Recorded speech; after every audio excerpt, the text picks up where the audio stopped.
If you build things online, you know the stack can get messy fast. Docs in one place, project tracking somewhere else, AI tools scattered everywhere. That's why I've been spending more time in Notion lately. It's become the one workspace where I can actually organize ideas, collaborate with people, and now build on top of it too. Notion just launched their new developer platform, and it opens up a ton of possibilities for builders, startups, and teams. You can create integrations, connect workflows, build AI powered experiences, and customize Notion in ways that fit how you actually work. What I like is that it doesn't feel overly technical or locked behind enterprise complexity. I was recently experimenting with automating some recurring workflow tasks, and it was surprisingly easy to get something functional up and running without rebuilding my entire system from scratch. That's the sweet spot. Whether you're building internal tools, AI agents, automations, or entirely new products, the Notion Developer Platform gives you a flexible foundation to work from. Learn more about Notion's developer platform today at notion.com/amp.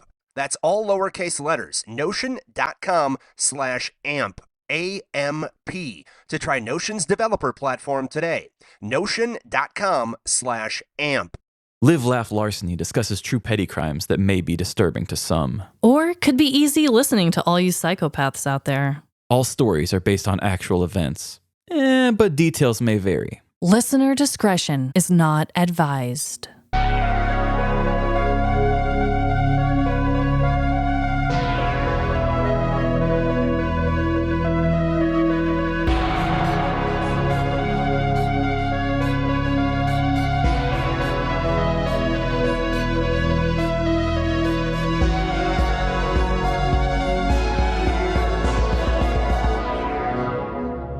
Live. Laugh. Larceny.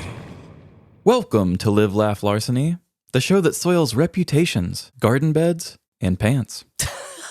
This is Trevin.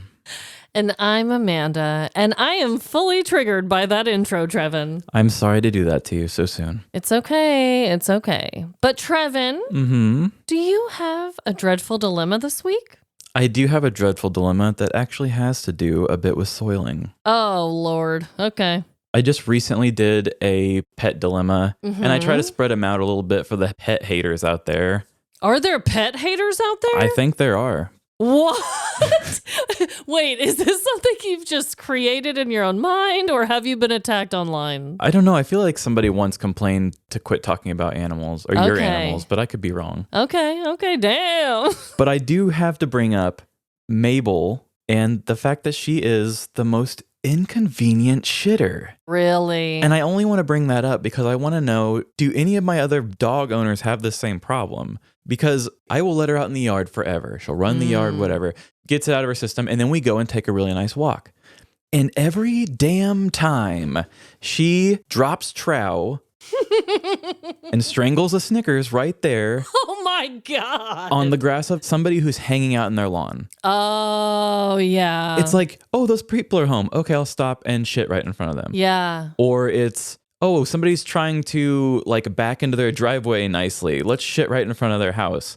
Right. Because I'm trying to ignore everybody as I'm walking. Right. So Emily and I had this little bit where I just say everything I'm thinking in the moment when this happens. Yeah. So I'm just like, Mabel, how dare you? Why you make me look so stupid while you shit in the grass in front of the people that live here? And I'm just like saying this to Mabel while she's doing it. But I'm doing it in a funny way. I'm not actually like screaming it at her. Right. It's like in a whisper scream sort of way. At first, I did it just to humor myself, and then it became a thing that I know it made Emily laugh. And now I'm getting to the point where I'm getting more comfortable in the funniness of it, that I think that the people who live at the houses might actually hear me sometimes. Trevin, no. So I might look like a person who just talks mad shit to their dog while they shit. Yeah. Shit in the yard, but somebody's not watching me watch my dog do it. Like, don't watch me watch someone poop. Trevin, okay, I am here to confirm your suspicions about dogs because, as some of you might know, Trevin's dog Mabel is just a miniature version of my two dogs, Reptar and Yoshi. I think we've talked about this before, but it's probably been a minute for maybe some new listeners. Anywho, when I take them on a walk, okay, and it's been a minute because they have a dog door. They have a big ass yard that they just do whatever they want in. And this is hopefully will make you feel better because my dogs have that free reign 24/7 to go in the yard, okay? Mm-hmm. But as soon as I would take them on a walk, same thing. They just wanted to shit right in someone else's yard, right in front of somebody. It's like a whole thing.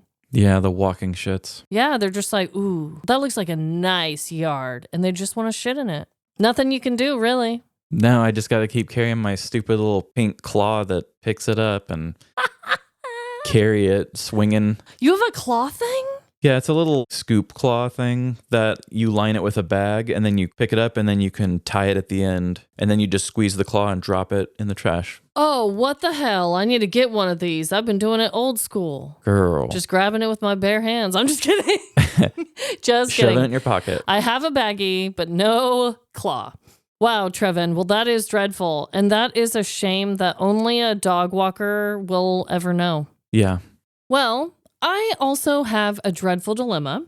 However, it does end on a positive note. So don't be alarmed too badly. Okay, everyone? Mm-hmm. You are warned. This is actually an episode full of warnings from me. I actually decided this on my drive here. My dreadful dilemma, my segment, and my story all have to do with warning the public. I don't know what's going on with me, but everyone needs to know, okay? Oh, so you're warning the public about something. You're not saying this is like a trigger warning. You're just saying... No. Okay, I thought you were saying like you're going super edgy today. No. It's just warning you about simple little life things that I think everyone needs to be warned about, but still in the petty realm, okay? Petty realm. I like that. Nothing too heavy. So my dreadful dilemma today is about, I don't think I actually ever brought it up like as a full thing on the show. Maybe I briefly talked to you about it, but I lost my debit card like a few weeks back. Did I ever tell you about that? Maybe in passing. Okay. There's a Dollar General like right by my house. And it's the perfect place if the girls are like, we're out of popsicles or I want an LOL doll or whatever the hell, okay? And so I went there with Winnie one day and I got all this stuff, popsicles included. And Winnie, it was one of those days where she was just, nothing was calming her down. She was just on a level. And so what I ended up doing, which some parents out there, I'm sure they've all done it too. But again, this is a warning because this is what happened to me. I opened up one of the popsicles and let Winnie have it in the store, being like, okay, I'm going to buy these, obviously. Right. And it'll be fine. I go up to the cash register. I'm rummaging through my stuff, putting the stuff on the conveyor belt. I go to check out and I had just had my debit card in my hand. And next thing I know, it is gone. I am looking everywhere, my purse, the cart. I even looked in the popsicle box that I had opened and I was like, did it fall in? I had all these store employees looking. I gave them my phone number and I was like, if you ever find it, please let me know. But this was after a long time of looking. Right. Luckily, I had some cash in my purse and I was able to pay for the popsicles. And I think like one other thing. And I was like, I'm so sorry. This is all the cash I have. I'm just going to get that and that. And I left and it was shameful and horrible. Okay. Fast forward. Okay. I think it was like weeks went by, maybe even a month or two. And I get a random message on Facebook Messenger. So at this point, I've moved on. I figured I lost the debit card. I had canceled it that day, got a new one, blah, blah, blah. I get this message, and it's from a girl named Teresa from Dollar General. Ooh, shout out, Teresa. Shout out, Teresa. You are a real one. So Teresa finds me just by my name on my card, and she's like, hey, did you ever lose the debit card at Dollar General? And I said, yes. Where did you find that? I thought I was going insane. Like I had it at the cash register and next thing I knew, it was just gone. And she was like, well, we were cleaning out our conveyor belt and you must have sat it down on the conveyor belt and it sucked it right in. Whoa. So your memory was pretty good. Yes.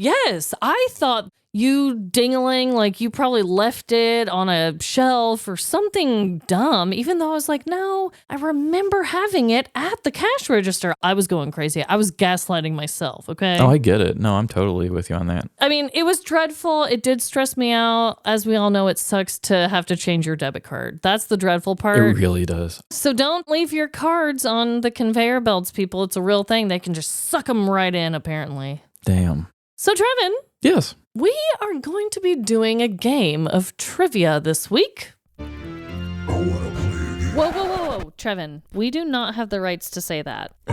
Let's have a fun time. We certainly are. And you are first. I am. And I've got a fun, petty crime trivia for everyone. Oh, perfect. It's a mixture of petty crime and celebrity. Oh! So my trivia question for you is, Nicolas Cage once was the victim of a home invasion where a naked man came into his home and did what? Oh my God. Is it A, ate a fudge sickle, B, slept in his bathtub, or C, stole an MTV Movie Award? Ooh! That was the weirdest sound maybe ever. That was like part human, part cow. I was just so excited. This has everything I love. This has the drama. This has scandal. This has celebrity. And I'm really afraid I'm going to get it wrong. This is how I'm feeling. It would be really cool if he stole the award.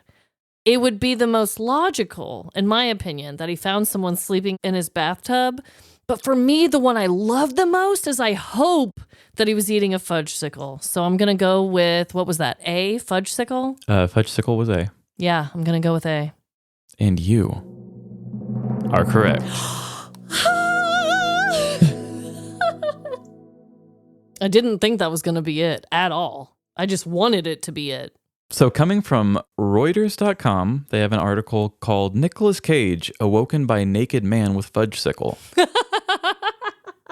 So in one of his interviews, Cage said, "It was 2 a.m. I was living in Orange County at the time and was asleep with my wife. My 2-year-old at the time was in another room.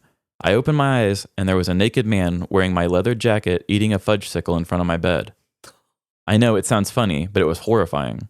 Cage said the ordeal ended after he talked the man out of the house and police arrived. He did not press charges as the man had mental problems. But Cage said afterwards he could no longer live in the house, so they moved. Oh my God. I know I'm giggling, but of course, if any person is in your home that shouldn't be there in the middle of the night, let alone naked at the foot of your bed, that is very fucking alarming, okay? I want to make that clear.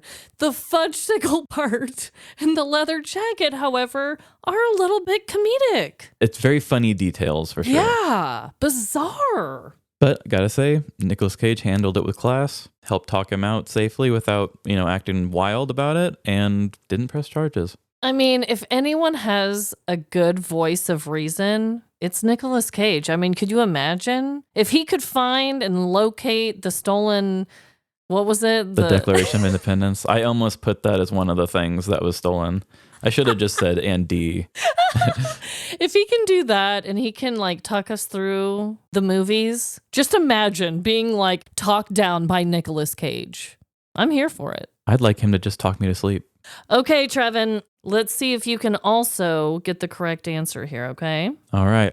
So, in the spirit of warning everyone today... Oh, yeah, we're back on the warning thing. I'm going to talk to you all about unfaithful people, okay? Oh, I love that movie as a kid. Unfaithful people? Just Unfaithful. Oh, I don't know if I know that one. Diane Lane, the erotic thriller. Ooh, I know what I'm watching tonight. Richard Gere. My question for you is, what % of online daters posing as single are already in a relationship? There was a study done on this, and so I'm curious if you can guess it correct, okay? Mm-hmm. Is it A, 51%, B, 23%, or C, 71%? I don't want to go with the lowest one, but I definitely don't think it's the highest one. So I'm going to go with A. And you are correct as well. You know what? I can't get away from you. Like, I try to pick a different one from you, and then we end up getting the same one. So I thought that was a great reason why I felt like that would also be the right answer. You can't get away from me. You are so correct, Trevin. Here I am.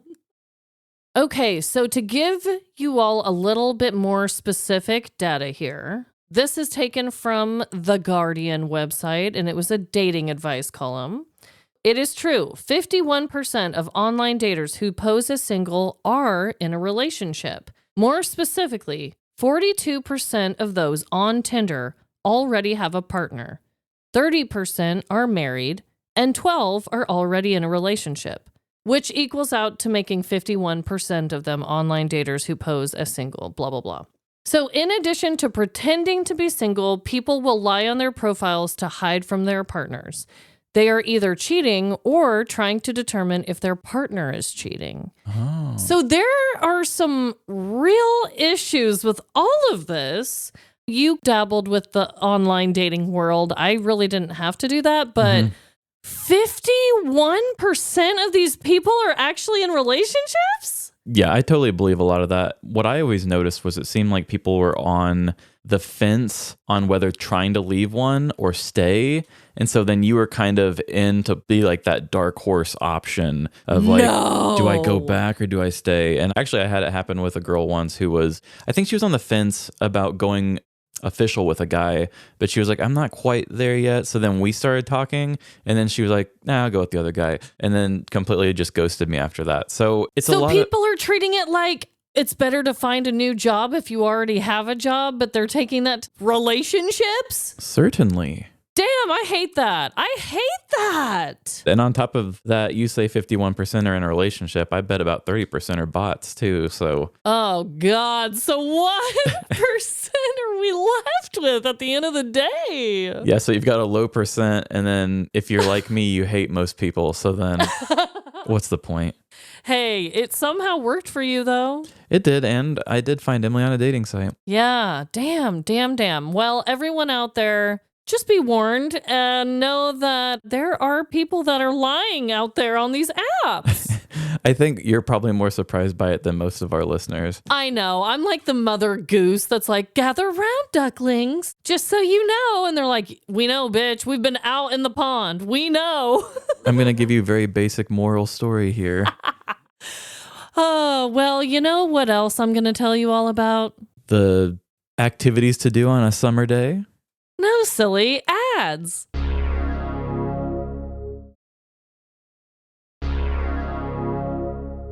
And we are back from the main event, the ads. Yes, I hope you all enjoyed that because it's only going downhill from here. That's right. So today I'm going to tell you a story from the news. Okay.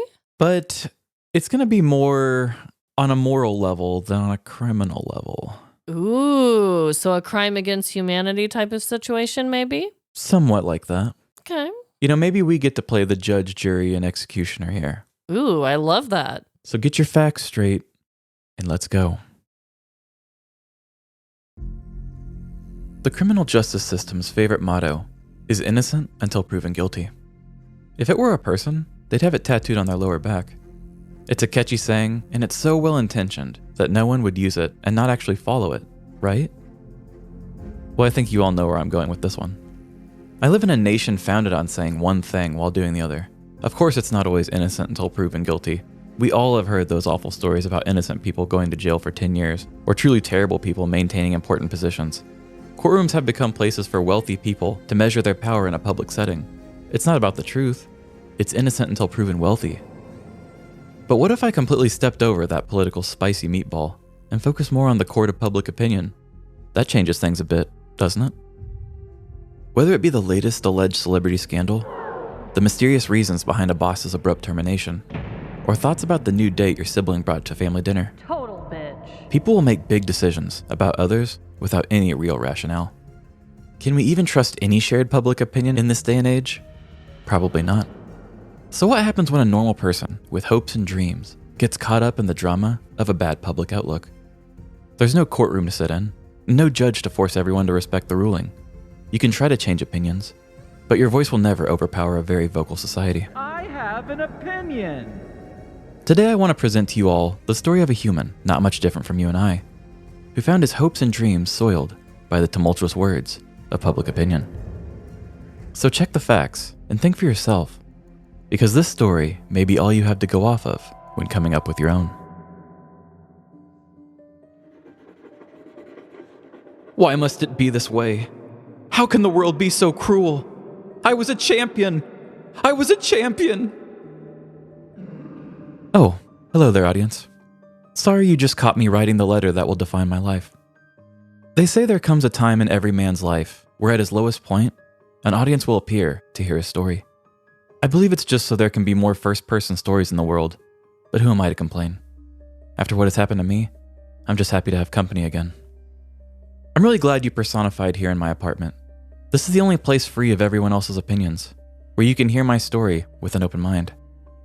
Once I tell you about the cold December night in 2023, you'll see that I'm a good character and deserving of a better public reputation. Before we go any further, you're probably wondering, who is this man in crisis and why am I in his apartment?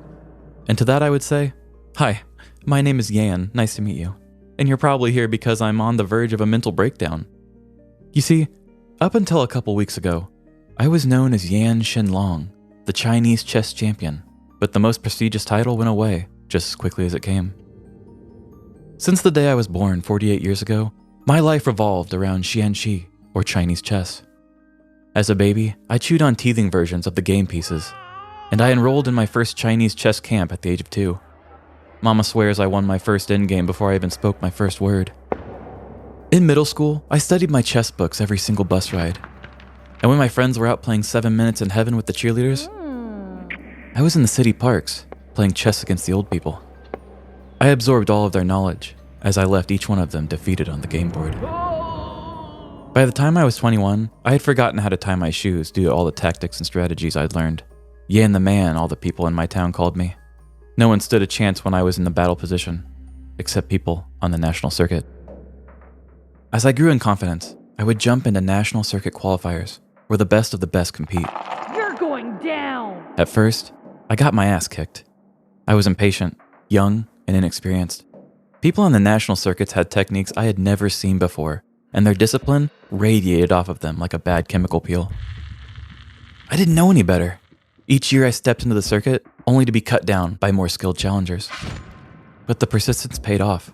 Decades of down years and embarrassing public defeats gave me the strength to change my fate. Chariot to general, advisor to soldier, my strategy became more refined and hard to predict. Checkmate, bitch! I began picking up wins here and there until I eventually started qualifying for circuits. The circuits were a new beast in and of themselves, but I adapted. More defeats and learning experiences followed until that fateful December night a mere few weeks ago, when I would finally get my chance to be a champion. It was the December 17th Chinese Chess Association's annual championship, a formidable who's who of board game army generals.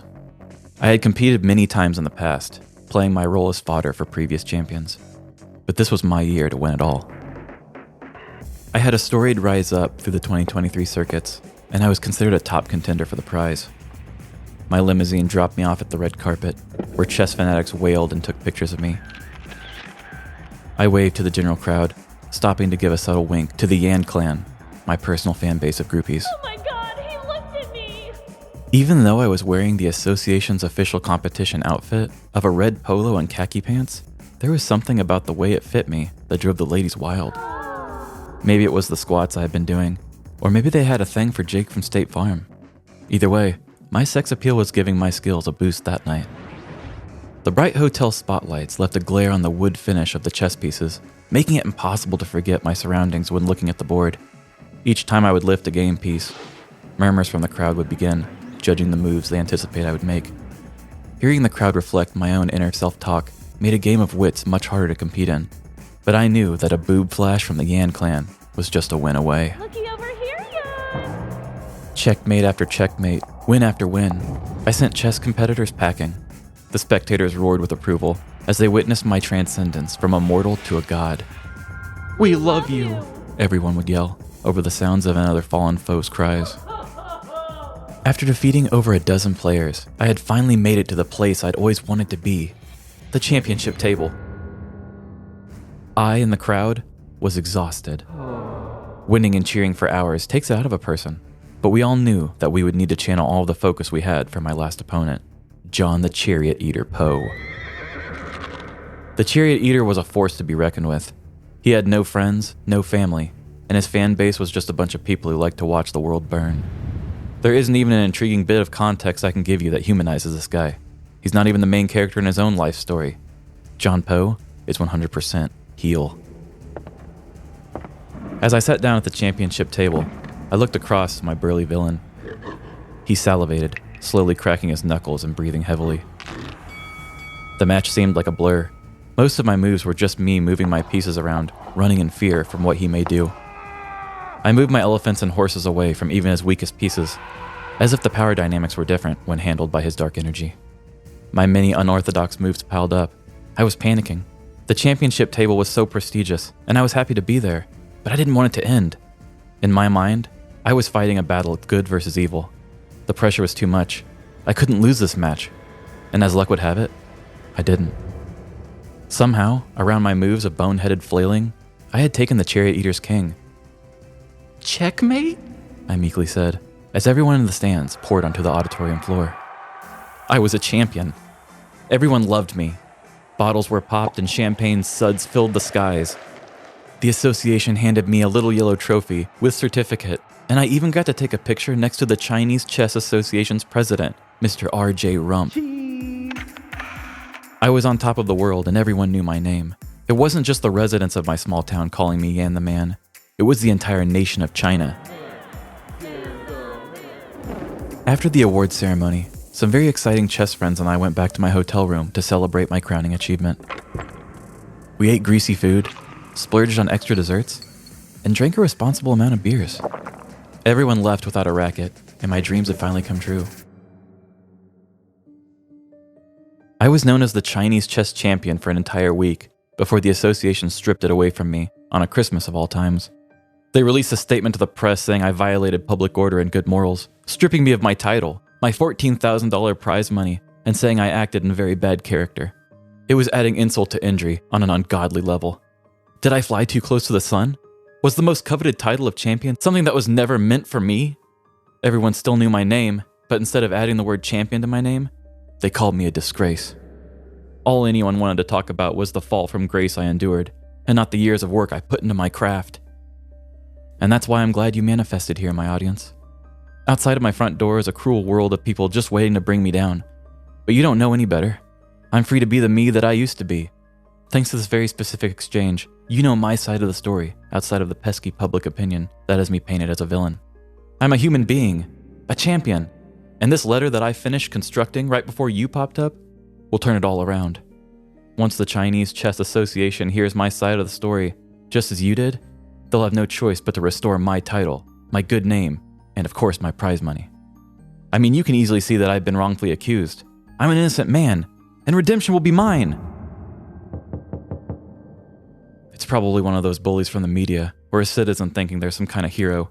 You stay here while I go check things out. I don't want any of the negative public opinion getting on you. You think this is funny? You'll be sorry once everyone reads my letter! Better Homes and Bathtubs magazine. Real original. It seems that no matter how much I try to hide from the public scrutiny, it always finds a way, even in my safest place. I'm not sure how the relationship between a narrator and their crisis audience ends. I mean, it'd be pretty silly if you leave the confines of my story only to find out that I've been keeping something from you. That wouldn't leave a very trusting opinion of me now, would it? It's probably best you hear it from me anyway. That way you can see it wasn't that bad, and I still deserve to be a champion. Remember how I told you that my friends came to my hotel room, where we drank a responsible amount of beer and they left without a racket? Well, I may have left one final part out. After the bright lights, the thunderous crowds, and my hotel room celebration, I was feeling worn out. It was a long day and my stomach was full of finger foods from the tournament and celebration foods after the win. My friends were ready to turn up, offering to trade in a beer for some 151 rum, Let's get crunk, pussy! but I declined. I responsibly directed my friends to the front door and offered them to use my room number at the hotel bar. They told me how proud of me they were I'm so proud of you. before embracing me as the champion I was, and then heading off to do hood rat shit to celebrate. Yeah! Once my room was quiet, I stripped down to my tidy whities, and crawled into bed. My ears pulsated with my heartbeat, still ringing from the sounds of the crowd. The room was slightly spinning, not in an out-of-control way, but my body could tell it was no longer in motion after such a hectic day. I tossed and turned, feeling the sweats come on as my belly gurgled. I traced the sounds and pain of my gut lower and lower as I was doing a body scan of my lower intestine. The internal growling went on until it stopped at my colon. This was an emergency like none other. I didn't keep my cool on the big stage just to shit the bed in private. To avoid any unwanted explosions, I clenched every muscle in my body and began a slow crawl to the bathroom. My cold, damp skin slid across the tile as my arms struggled to grab anything to pull me forward. I reached the doorway before my body gave me my final sign of life. A drop in my gut shifted, as if a turd was knocking on the door of my booty cavity. There was no waiting. I only had enough time and energy to do a few things. Any more waiting could result in a massive blowout and a permanent staining of the white manties that clothed me. Sinking my teeth into my bottom lip, I stood up and ripped off my underpants. The clock was ticking, and the uncoordinated maneuver I just pulled to expose my buttocks shook something loose. In what felt like slow motion, I began to run for the toilet, leaning forward to lift the lid. My thumb and index finger pinched the oddly shaped hotel toilet lid, slightly lifting before losing their grip entirely. The sound of failure echoed throughout the bathroom as my progressing body had to make a choice. The toilet was no longer an option. If I spent even a millisecond trying to lift the lid again, I would have surely pooped on the floor. Like an action hero running from an explosion, I took all the forward momentum I had built up and dove into the bathtub. Except, unlike the action scene I just described, the deadly eruption was inside the tub. Doing my best impression of the spider crawl exercise from gym class, I lifted my body out of the tub, using my hands and feet while my anus remained pointed downward. Tears, sweat, and feces expelled from my body, filling the decorative bathtub in my luxury suite. By the time it was over, I was empty, embarrassed, and crying on the bathroom floor. I had performed the extremely easy task of clogging up a bathtub, but with a substance that I felt too much shame drawing attention to. Of course they didn't have a plunger available, and I wasn't going to scoop my mess to the toilet. I opted to run a little water and leave a nice tip for whoever cleaned the room. I just wanted all this to end so I could go on with my championship tour. My family hadn't even congratulated me yet. I'm a champion. People are supposed to look at me and see the gold of a winner, not the brown of a shitter. I had hoped the tip would be enough to keep my stinky surprise just between me and the hotel staff. But I was wrong.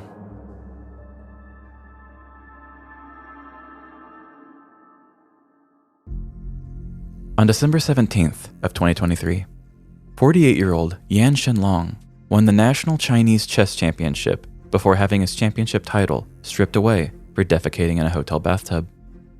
As word of the bathtub butt dumpling spread, so did rumors of Yan's legitimacy as champion, with Chinese social media outlets spreading rumors of cheating via electronic anal massaging device. According to Business Insider, one hotel employee alleged finding an electronic anal massager in the feces, while Yan denied such accusations, stating that he had been playing high-level chess for 40 years, and stating that this was just a case of diarrhea after drinking.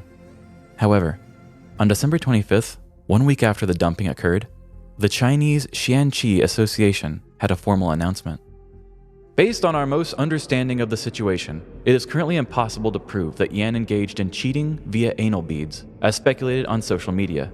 Yan consumed alcohol with others in the room on the night of the 17th, and then he defecated in the bathtub of the room he was staying in on the 18th, in an act that damaged hotel property, violated public order and good morals, and had a negative impact on the competition and the event of Xiangxi, and was of extremely bad character. The message also came with a punishment, stripping Yan of his championship title, his winnings of 100,000 yuan, approximately 14,000 US dollar, and disqualifying him from Chinese chess competitions for 1 full year. In January 2024, Yan filed a lawsuit against the Chinese Xianqi Association, alleging mental distress. He demanded that the association apologize to him, restore his reputation in the media, and pay him 100,000 yuan in damages. Yan Shenlong also reiterated that he drank a moderate amount of beer to celebrate his win with other players. Some food had caused stomach problems, and he couldn't make it to the toilet in time. No further information has been released since the creation of the lawsuit. So what do you think? Does this man deserve to lose his title just because he had one shitty night? Unfortunately, I did make up the part about him leaving a big tip for the cleaning staff. There was no mention of anything left behind besides the doo-doo in the tub. Who knows? Maybe that is why someone chose to come forward and raise a stink about it in the first place. If I had to clean a bathtub of someone else's butt slop, I'd probably start rumors about them too. I hope this story opened your eyes a bit more to the power and chaotic nature of the court of public opinion. Just like the court system siding with power and money, our society's public outlook on a living being can be just as subjective. Hell, even my opinion hinges heavily on whether or not I think the guy tipped well for his chocolate surprise. People's opinions are just as complicated and ever-changing as the people we are trying to judge. Everyone has layers, making no commonly shared opinion 100% accurate. Joining the crowd may feel safe, but if the vocal majority you join unjustly punishes an innocent person, there's no escaping how dirty that will make you feel. I hope that day doesn't come for you all, but if it does, maybe take a shower. You never know which chess champions used that tub before you. Nasty, nasty, nasty. I am glad that you clarified the nice tip was actually made up.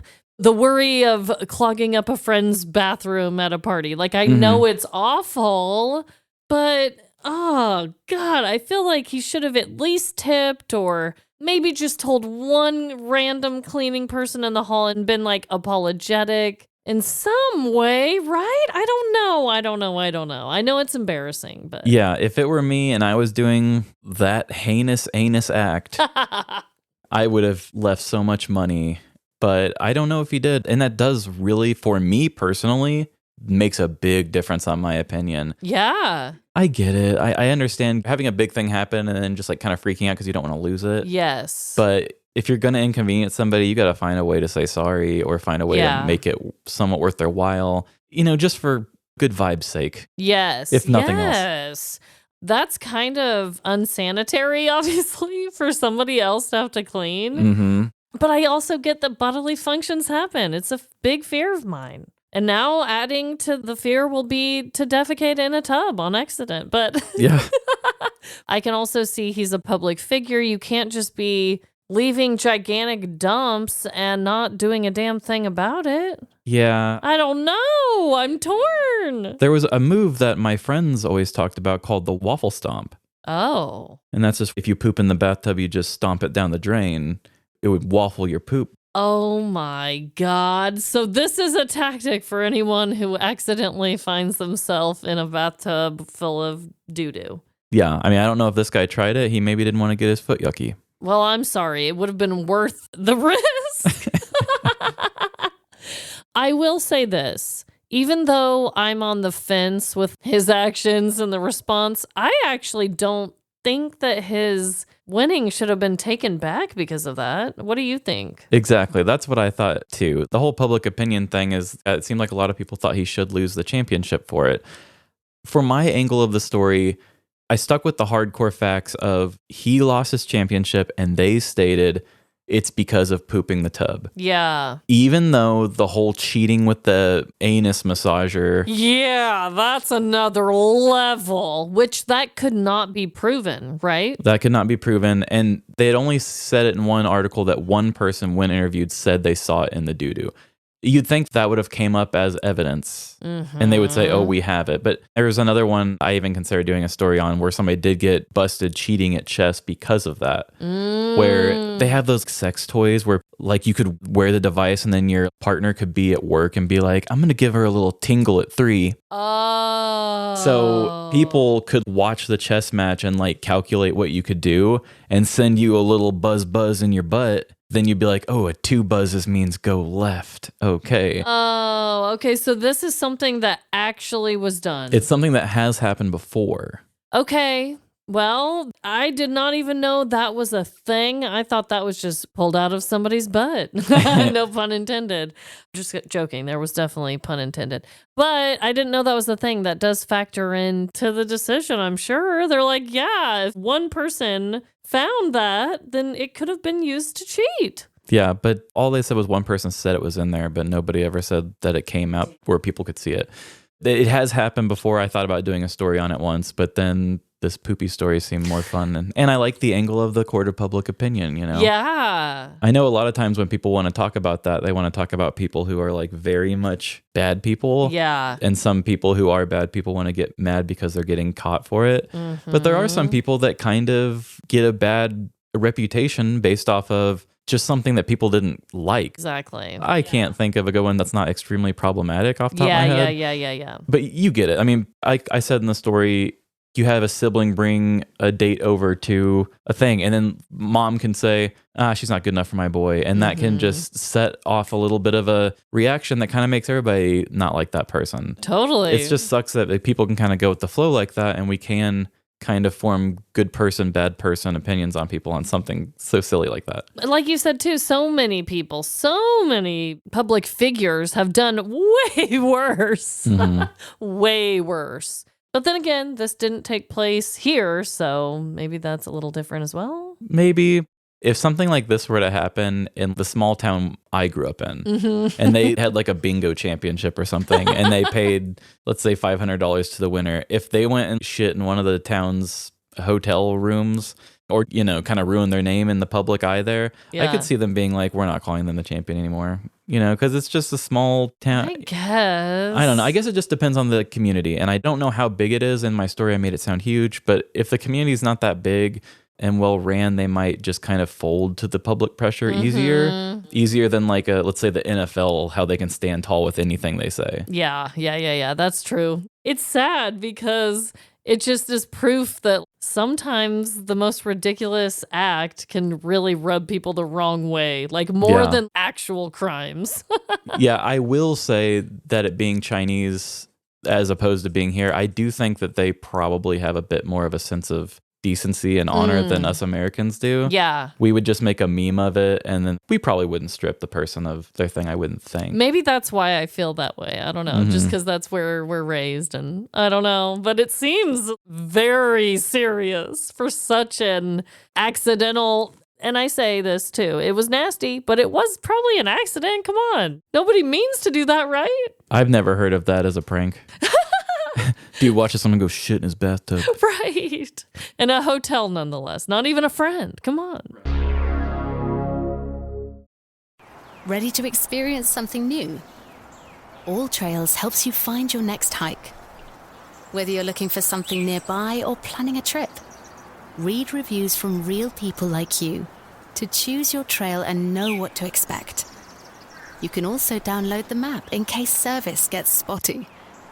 Plan and experience your next hike with All Trails, the app for exploring the outdoors. Download it today and find your outside. Well, that was insane and fun that you told it as if you were the guy. I also have a story this week, and you guys, I'm going personal this week. I have a personal petty crime story. Oh, wow. This is wild, Trevin. As one of my closest friends, this is actually something that happened to me kind of recently, and it's something that I wanted to tell you about, but I'm so glad I didn't, because it's a story that has gone on now for a little while in my life, and I'm so glad I was able to keep it from you, to write it down in story form. You mugged somebody and kept it a secret from me? No. I am actually the victim of this tale. I'm already hurt that you're keeping secrets, but... I know. I hate to do it to you, but it had to be done, okay? Well, I'll enjoy the reveal. So, here we go. I would consider myself a kind human being. I tip those working in the service industry. I pass out compliments to strangers on the street. Nice butt! And I turn on the ceiling fan, plus Febreze the air, after taking a dump in my family's main restroom. Woo-wee! The needs of others are of genuine importance to me, and I do my best to be considerate. Yet for most kind souls, there are petty people lurking around, just waiting to take advantage. Unfortunately for me, I am no different than all the other nice, naive Nancys. But fortunately for the show, it makes for one hell of a story. I encourage you all to prepare your hearts and your mind before listening to this tragic tale, for this may become my villain origin story. It was a lovely, brisk morning on March 19th, 2024. The sun was glowing in the early sky as I drove down the street with my 2 kids in the back seat. I first dropped off my oldest daughter at kindergarten. See ya! And then dropped off my youngest daughter with my dad. Later! It was a busy day ahead, full of errands and work, starting with the grocery store. I pulled up to the brand new Price Chopper by my house, one of Kansas City's well-known stores for somewhat pricey food items. As I browsed the store aisles, I thought of my family. I needed to get something spicy for my husband Jordan and some of my girls' favorite treats. I slowly filled up my metal shopping cart, making sure not to forget any needed produce, meats, or toiletries. Eventually, I had made my way to the end of the large store and got in line to check out.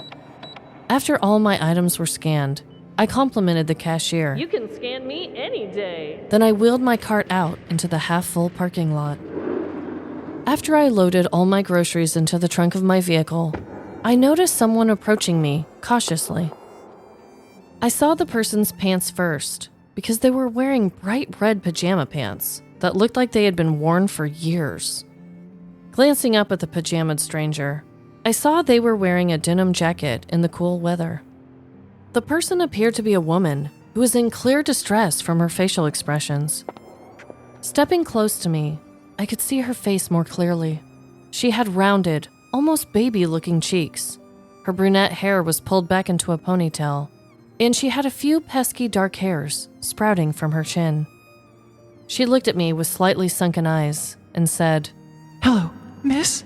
I'm so sorry for asking, but it's my time of the month and I was wondering if you had any ladies' products or cash to get some? I don't know where I am, and my GPS is saying I still have a few more hours to get there." I was immediately disarmed by the fact that this woman was clearly having a bad day, with period pains on top of it all. I checked in my purse for any tampons, but only found a couple of $1 bills and chapstick. "I don't have any tampons, and all I have are these $2, I said, feeling useless to this woman's emergency. Regardless, I handed her the ones, saying, "I wish there was more I could do to help." As I started to turn toward my vehicle, the woman spoke up again. "Actually, is there any way you would be able to help get me some gas? I don't have enough to get where I'm going, and I don't know this area very well." The woman looked like she was near tears. On one hand, I felt for her situation. We all have bad days where we wish someone would just give us a break. But on the other hand, I knew that if things went wrong somehow, I would end up telling the story on my True Petty Crime podcast. I decided to ask a follow-up question to test the validity of her story. "Oh no, where are you headed?" I asked, curiously. "Up to Stockton Lake to stay with my family." I paused for a moment, realizing that although I didn't have much money to my own name, I still had enough to fill a trunk full of groceries. Besides, what kind of scammer asks for tampons or gas? Seeing me thinking, the woman suggested a possible plan. "I can pull my van around to the gas station right there, if you're able to help me," she said, pointing towards a gas station attached to the grocery store parking lot. "Okay," I agreed with a slight smile. "I'll meet you over there." As I drove toward the gas station, a part of me was suggesting that I just drive home and pretend I never had the interaction with a stranger in PJs. But my inner guilt took back the reins, leading me straight to the pumps. A rickety and rusted old minivan petered towards the neighboring pump, eventually letting out a mechanical sigh as the engine was turned off. The rear window of the van was missing and replaced with tape. This wasn't an ordinary soccer mom van. This was a mess.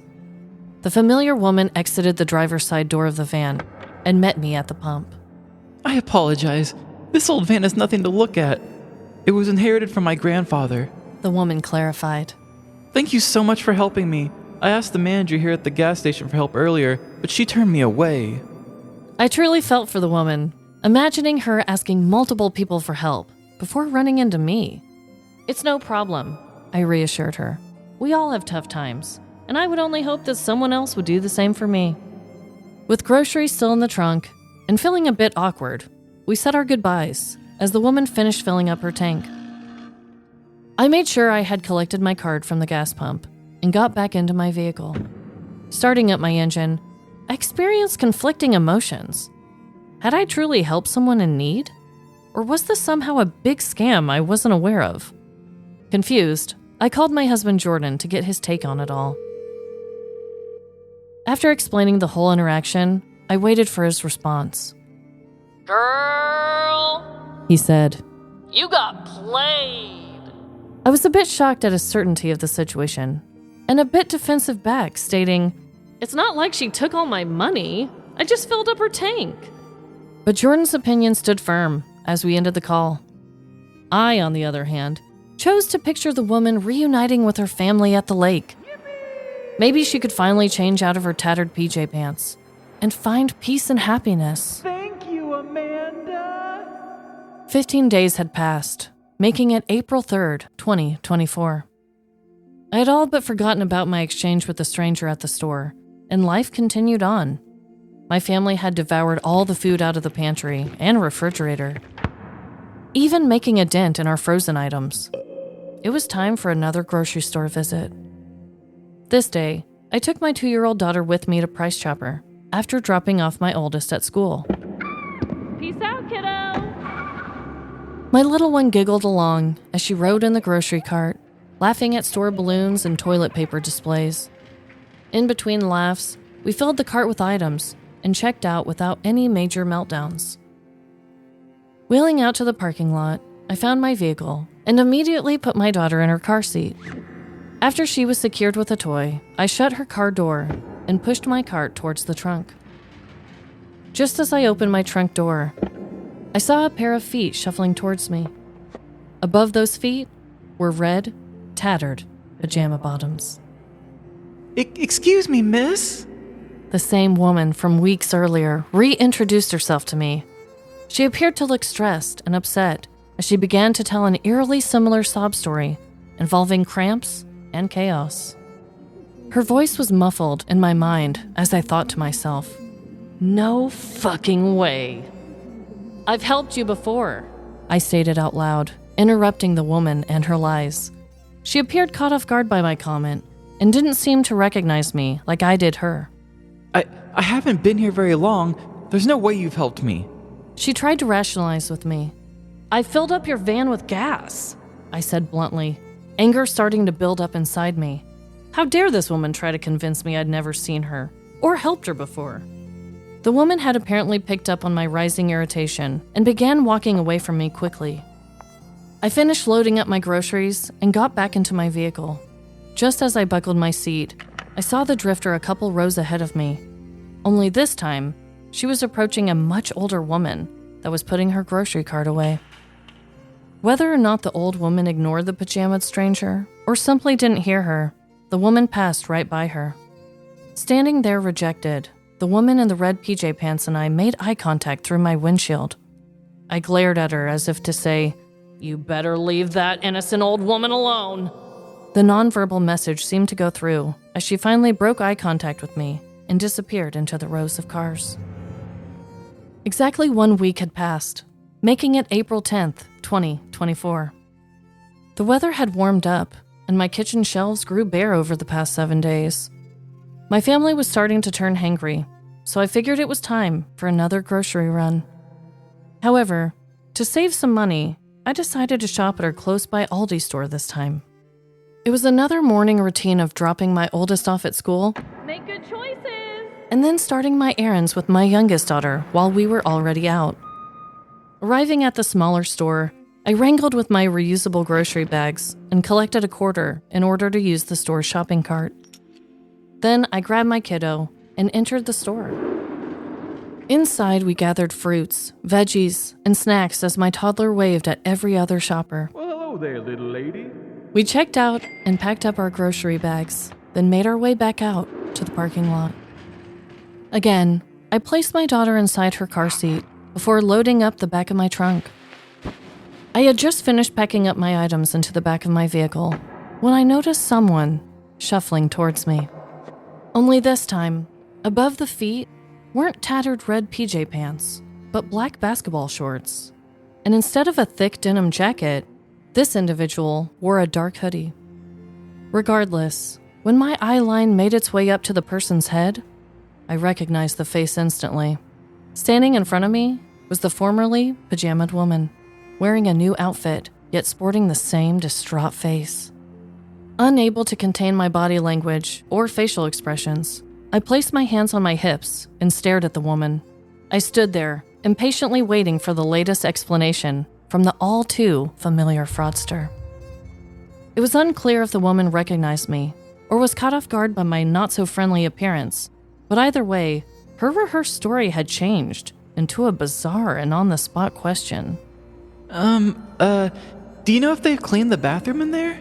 The petty panhandler asked me, stuttering clumsily all over her own words and pointing to the Aldi store. The bathroom? I asked, with a slight chuckle. I was caught off guard by the random question and was mildly entertained by her improvisation. Yes? The woman questioned me back, as if I was the one asking her strange questions. Not only did Aldi not have a public restroom that I was aware of, but I still had my child and groceries waiting for me in my vehicle. Look, I said, my patience growing thin. this is the third interaction we've had recently, and it's getting awkward for me, okay? Again, the woman stammered on her words, giving me a similar defensive explanation from the last run-ins. I haven't been around here long. The woman lied as she began backing away from me. She then quickly turned around and power walked into a nearby auto repair shop's parking lot. After the multiple encounters with the formerly pajamaed woman in local grocery store parking lots, I did some digging online. My husband promised not to say "I told you so" and assisted in my investigation. Together, we discovered multiple Reddit thread posts describing eerily similar run-ins with grocery store parking lot bandits. Some comments even mentioned the red pajamas, denim jacket, or the request for tampons before asking for cash, groceries, or gas. Another Reddit user also claimed that the notorious woman was a part of a crew that divided up to different parts of the city, taking as much as they could get. Yet, there is no way for me to substantiate those claims. What I can say is that this experience has changed me. Where there was once an open, giving, and generous soul, now lies a cold black heart, only pumping to the rhythm of despair. It brings me great sadness knowing that the next time a stranger approaches me in need of help, I can't say whether or not I will believe them. So be kind, sure, but also make sure to stay honest, because you never know when your deception can lead to another's villain era.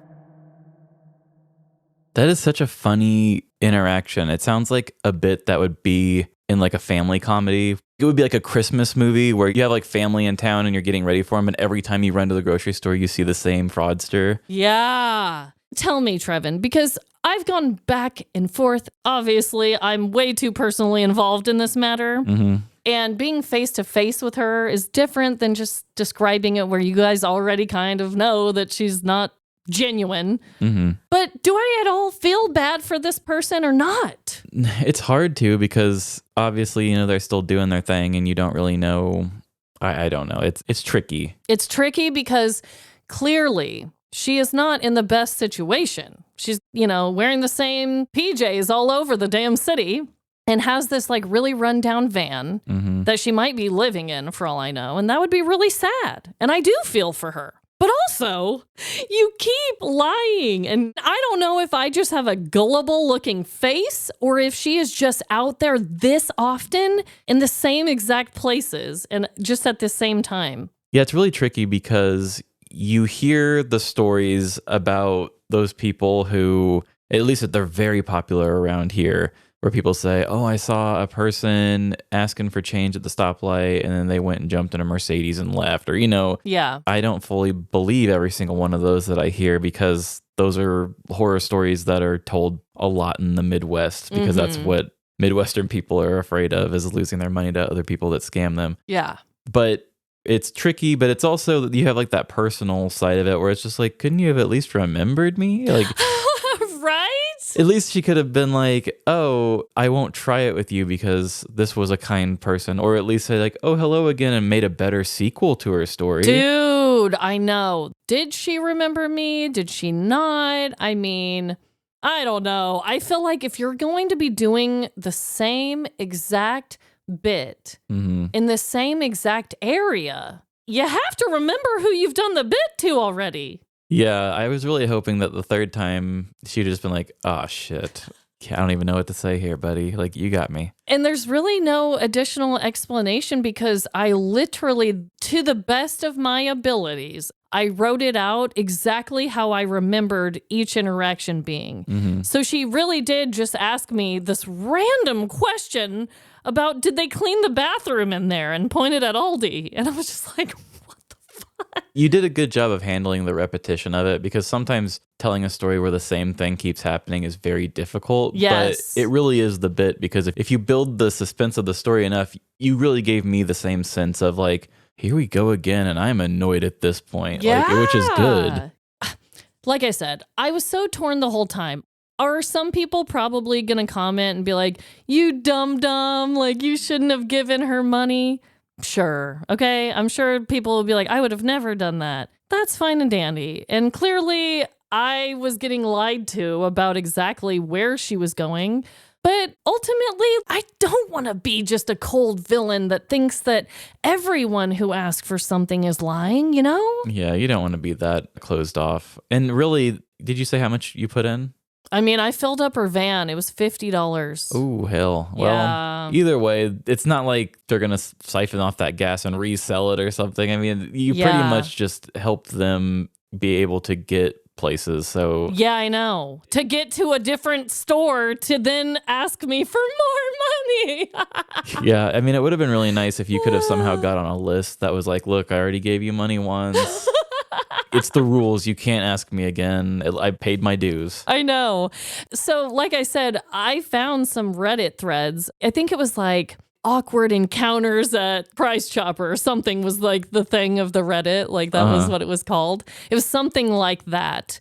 But yeah, I am genuinely curious if anyone listening has either had a run-in with the same person or just a similar experience to that. Yeah, it is kind of funny. I mean, I'm sure statistically speaking, it's probably not great that you would have ran into each other 3 times. Twice possible, especially around the same times if you're on the same schedules, but it's just so funny and unlucky that it would be 3 times. 3 different times. There could be a 4th. We don't That's even know. what I'm saying. This third time, guys, was very recent to when we are recording. So this might be something I have to keep you posted on, just to give you little updates here and there. Maybe it'll be like a dilemma sequel or something. Yeah. But connections, there were not charges on anyone. Yeah, there was no arrests. Both deal a lot with opinions. Yes.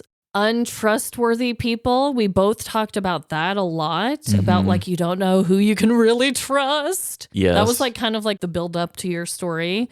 I don't know. Is there anything else I'm not thinking of? I mean, we both made poop jokes. Yeah, we both made poop jokes. We also both told first-person stories. That's true. Mine wasn't personal, but I still made a first-person choice. Yep. Personal, opinions, trust. Yeah. I like the trust thing. What was that rhyme in that Justin Bieber song? Us, trust, other things I can't spell without you. You know what I mean? Oh my God. Quoting JB on the pod. Love it. Seriously, like trust goes a long way in every area of life. I am really, really finding that out as I get older. Oh, that is true, for sure. Well, no matter where you are, what you're doing this week, I hope you are all just having the best time. And remember, no matter the crime, big or small, in the end, we're all doomed. Doomed to poop the tub.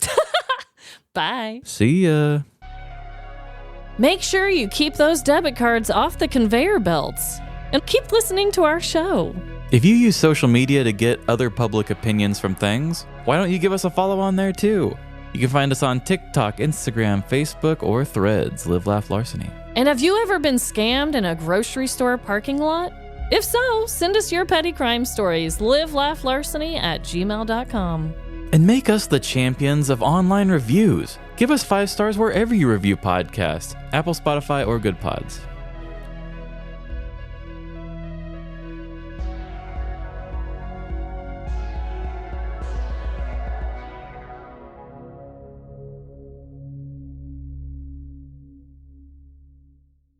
Lovely.